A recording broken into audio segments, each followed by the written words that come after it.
If I showed you these clips with the logos blurred, you'd say it's a police department. But it's not.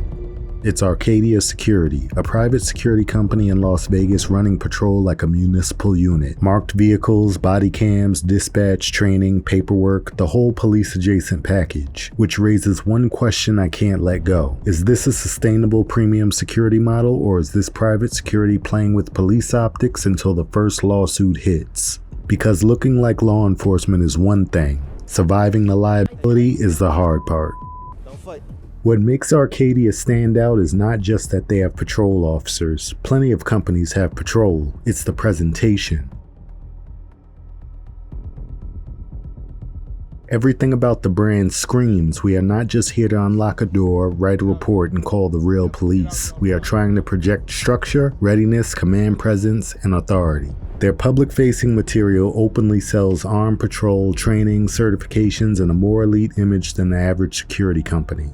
Their employment page also makes it clear they want people with prior law enforcement, military, or relevant security backgrounds for armed roles. That tells you a lot right there. This isn't being pitched like come be a guard, it's being pitched more like come be a part of a professional field operation.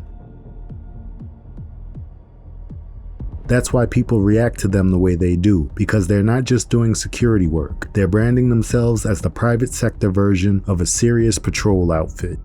Now here's where the paper trail starts. Nevada PILB records show that in 2020, Arcadia Security and Patrol, license number 2644, requested a corporate name change to Kinetic Force Inc., doing business as Arcadia Security, with Don P. Klott remaining the qualifying agent. So the Kinetic Force name isn't some random internet rumor, it's in the state paperwork. Arcadia's own site also ties back to Kinetic Force in the footer, and Arcadia's own video lineup includes an episode centered on Chief D. Klott, so the company itself is not hiding the relationship. That doesn't answer the money question, but it does at least tell us this thing has an actual corporate structure behind it and isn't just some guy renting one patrol truck and playing cop on weekends.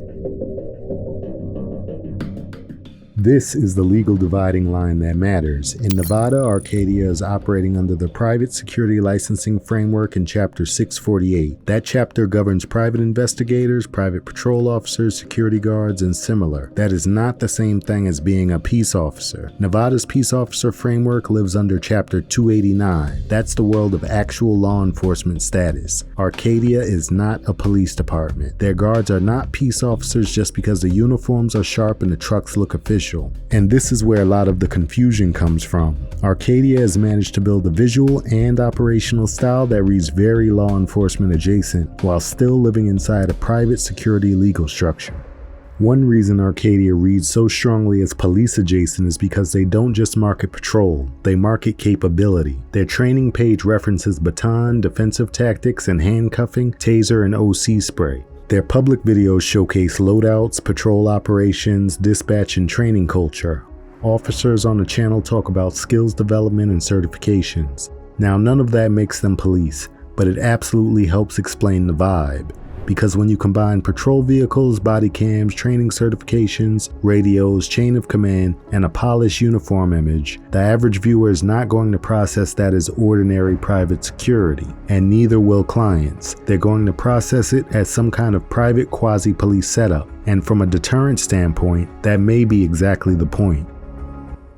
Now we get to the question that kept hitting me over and over while watching this stuff, and probably you too. How the hell do they afford it? Because none of this looks cheap. Not the patrol vehicles, not the uniforms, not the gear, not the dispatch infrastructure, not the office polish, and not the YouTube production either. Their office tour alone is clearly meant to project a serious operation, and if you do content creation yourself, you can tell they're spending real money to maintain that image. So either Arcadia has some combination of premium contracts, selective clients, and efficient internal operations, or the public image is running hotter than the financial reality underneath, and that is exactly what makes them so interesting.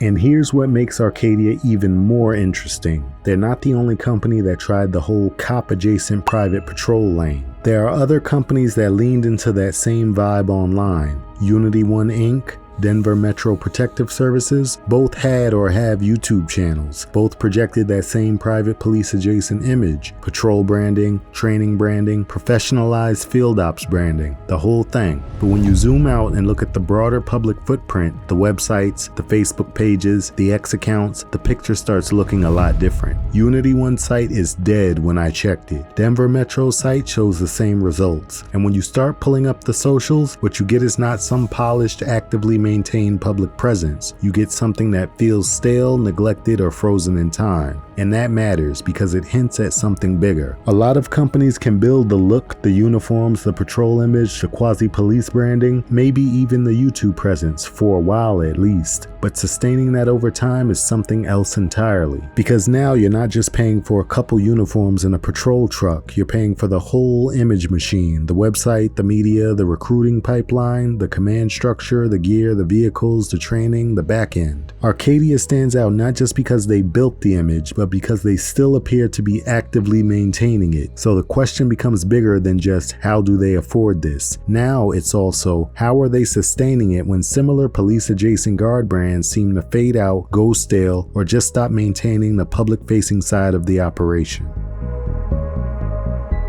Here's where the conversation gets real. Arcadia may not be police, but private security in Nevada is not powerless either. If somebody is trespassing, Nevada law gives property owners and occupants tools. Under NRS 207.200, unlawful trespass includes remaining after being warned, and that warning can be oral or written. And under NRS 171.126, a private person may arrest another for a public offense committed in that person's presence. That's where private security starts to look a lot more serious than the average person expects, because on private property, during a live incident, with proper warning and documentation, guards can absolutely move beyond "please leave, sir" territory. That's the real source of the authority feeling. Not that they're cops, but that in a narrow, fact-specific situation, private security can act in ways that feel very police-like, and Arcadia security officers are trained and knowledgeable enough to leverage that during their duties.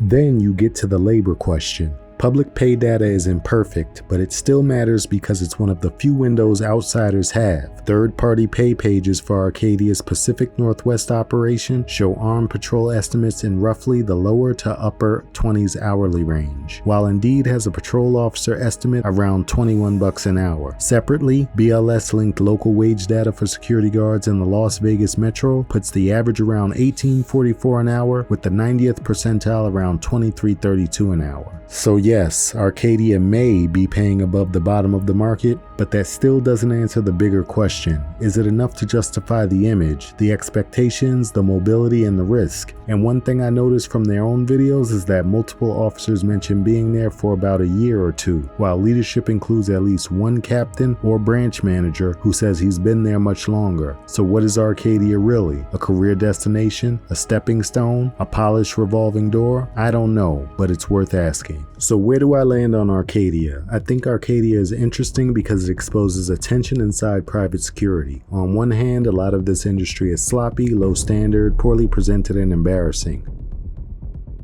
Arcadia is the polar opposite of that. They clearly care about image, training, discipline, and presentation. On the other hand, the more private security starts looking like law enforcement, the more dangerous the contradictions become. The public starts expecting authority the guards don't actually have, clients may expect intervention that private guards aren't truly protected to deliver, and officers may end up carrying more legal and reputational risk than the paycheck justifies. So no, Arcadia is not private police in a legal sense, but they may be one of the clearest examples of a private company building the closest visual and operational analog most people will ever see. Consider becoming a channel member and get early access to videos, badges, emojis, and member shoutouts like to my current members, Redeverick, Colonia, and Wenblend. Don't forget to like and subscribe for more guard guides, and be safe.